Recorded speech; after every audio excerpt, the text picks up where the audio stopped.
When you're shopping for a used motorcycle, mileage can feel like a big deal. The number in the odometer can influence the price, condition, and perceived lifespan of the bike. But how much does it really tell you? Is high mileage a huge red flag or just a number? Let's open up the shop manual and find out.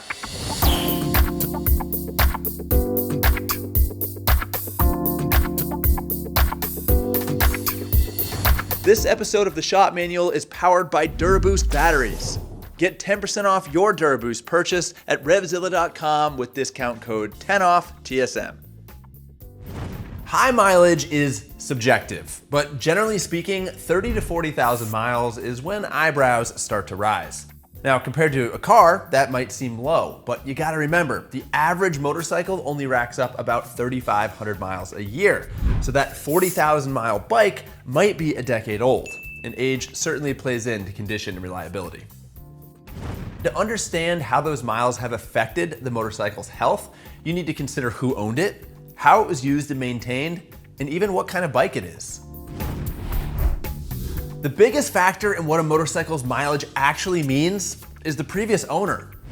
Because how a bike was ridden, maintained, and stored makes all the difference. For instance, 10,000 miles at the mercy of an 18-year-old throttle junkie that parks the bike outside is likely very different from 10,000 miles under a middle-aged engineer that's meticulous with maintenance and uses a garage.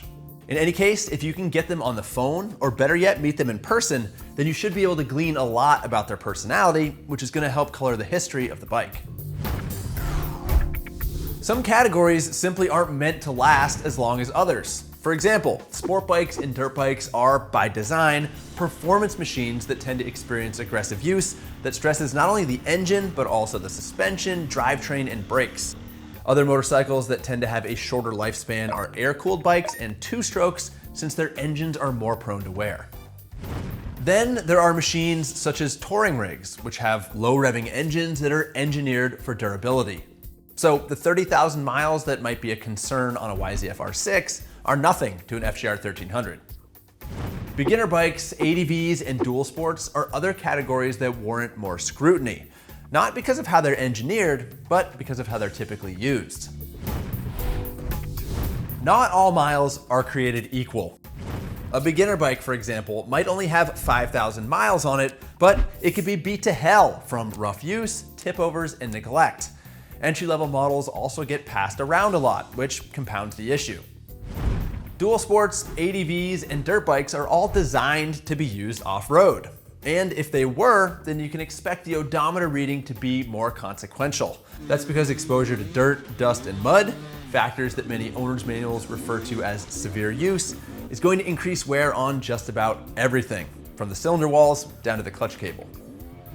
And then there's non-use. Bikes that are parked for long periods of time, especially outdoors, tend to deteriorate fast. Batteries die, fuel gums up, rubber dries and cracks, and parts corrode. A low mileage bike that sat untouched for years might actually need more work than one that's been well ridden. If mileage is the sand in an hourglass, then maintenance is the magic that lets you shuffle those grains back into the upper bulb. Service history is crucial.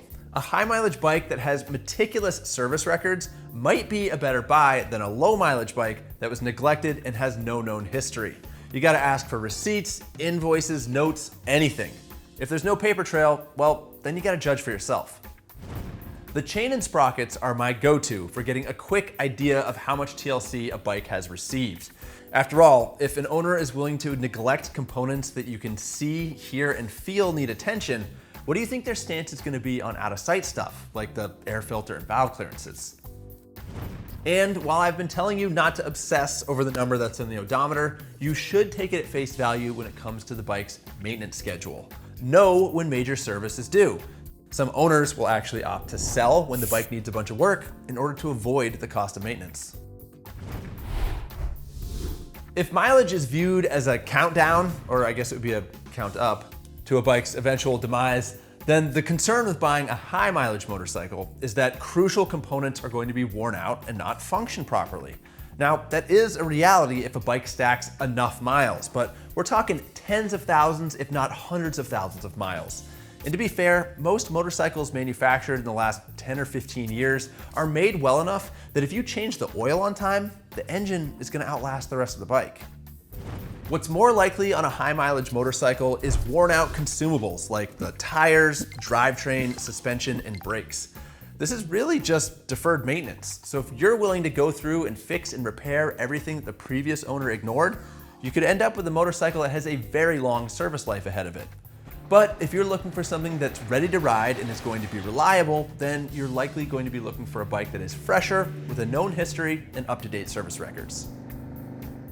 The key to mileage is context, which is why it's important to look past the odometer to the rest of the bike, its owner, its use, and its maintenance, so that you can get a clear picture of the bike's condition. If you want to keep the conversation going about what is high mileage for a motorcycle or how many miles constitutes a big day when you're out on your bike, scan the QR code on your screen. It'll take you over to Common Tread, where we have loads of articles and information to keep you entertained and informed. And if you like the shop manual and you like Zach's Daily Rider Show and you like the CTXP adventures we go on, keep in mind that those are made using funds that come from your purchase at RevZilla. So if you want to support our shows, please buy at RevZilla. Thanks.